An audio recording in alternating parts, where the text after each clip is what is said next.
Welcome to Olamide's Voice. In today's show, we explore what it means to be an African in a rapidly changing world. I'm your host, Olamide, and today we are diving into a topic that is close to my heart: African originality. Let us unpack this together. Why do we Africans struggle to take pride in our own culture while embracing everything foreign?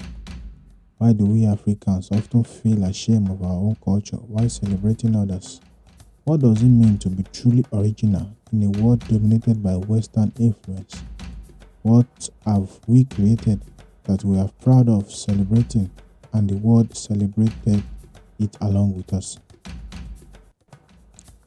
In my country, Nigeria, holidays like Christmas, Easter, and Muslim festivals are widely celebrated and recognized, while our own traditional festivals are often overlooked. This raises an important question: why does religion, which is meant to blend with culture, seems to overshadow and even destroy our heritage and way of life? These aforementioned holidays are celebrated and government approved public holiday for them.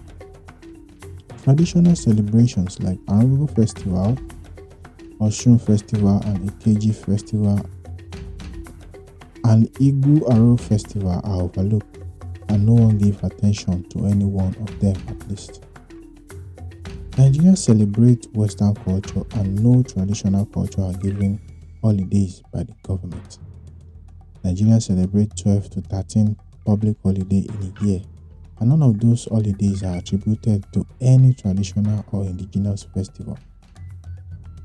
This leads us to ponder: are we truly proud of our heritage? Are we genuinely embracing our indigenous roots?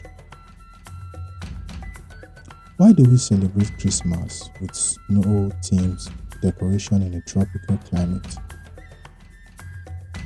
What would happen if we gave our traditional festival the same importance as Western ones? This brings another question for me: what is originality? So, in my opinion, originality comes from inside you. The way you think and create is shaped by where you live, your culture, and your experience. So, what makes something original mostly depends on what is inside you, not what is around you. Compare this to countries like India and China. They have managed to preserve their culture and traditions to this day because they take pride in them. They don't feel inferior to Western culture. In fact, the Western world has adopted many aspects of their culture, such as Buddhism, yoga, and more. But why is this the case? Some might argue that slavery and colonialism are to blame. However, other nations like India and China were colonized, yet they have managed to preserve and take pride in their culture. So what makes our situation different? One thought I didn't like to highlight is psychological manipulation by the colonizers. Perhaps it's also due to the lack of self-respect and originality within ourselves. It's time for us to start looking inward.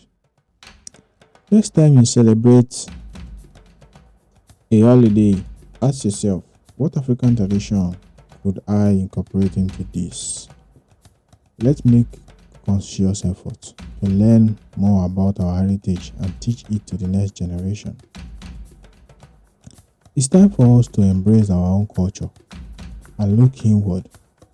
I want to walk past the celebration of our tradition and feel proud, not disgusted.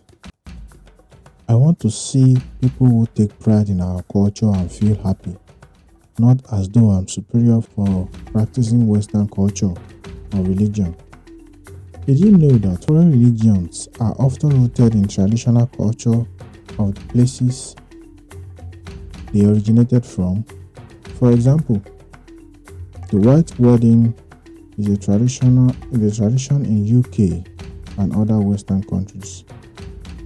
Religion should not make people feel less proud of their culture.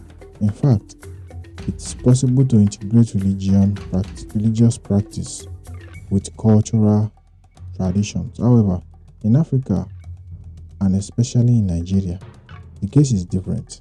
Imported religion have often come at the expense of our traditional culture, eroding our unique way of life. In conclusion, let's take pride in our ancestral culture and innovations.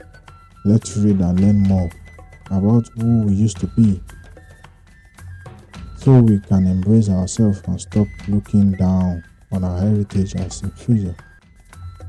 Those we look up to have learned and taken so much from us, things we may never fully realize. Thank you for joining me on the journey of reflection and rediscovery. If this episode resonates with you, don't forget to like, share, and subscribe. Let's grow this community together and celebrate the beauty of who we are. Until next time, stay proud, stay original, and keep looking forward. Most importantly, stay cheesed.